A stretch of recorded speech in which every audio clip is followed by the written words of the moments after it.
Всім привіт! Сьогодні у нас ноутбучок Lenovo E570. В даному відео покажу, як можна його зробити апгрейд. У даному ноутбучку стояв обична 500 і 4 ГБ DDR4. Так як я вже достав винта, бо клієнт попросив його забрати. В наявності був отакий SSD 500. Можна ставити терабайтник, але клієнт був згідний на такий. І тут стоїть, виймаємо зразу батарейку. Тут стоїть 4 пам'яті DDR4. Ми поставимо дві планочки йому по 8 ГБ. Вставили. Вставили. Далі беремо наш SSD-шник. Так, він так. Засовуємо його в кадик.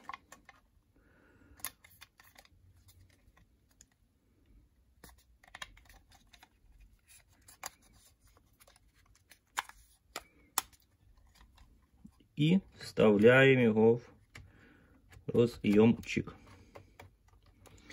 Так, далі беремо кришечку,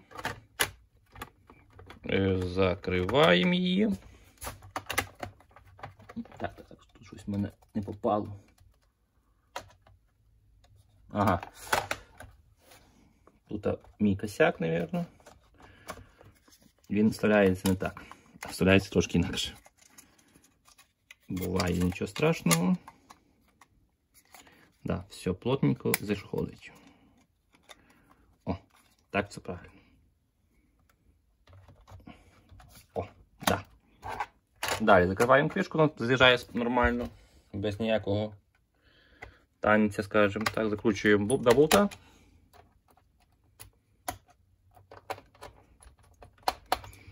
Вставляємо батарейку. Батарейка у нас була заряджена. І щас. І включаємо ноутбучок.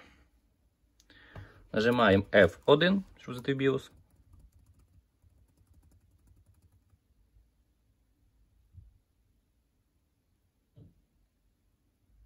Так, він виключиться. Зараз ще раз включиться сам. Отак. О, F1.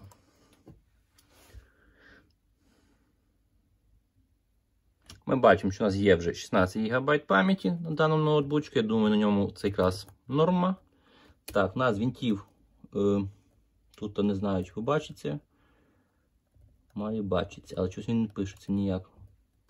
Мабуть, це він і є. HDD. Оцей є у нас, да, 480, да. Це є наш SSD-шник.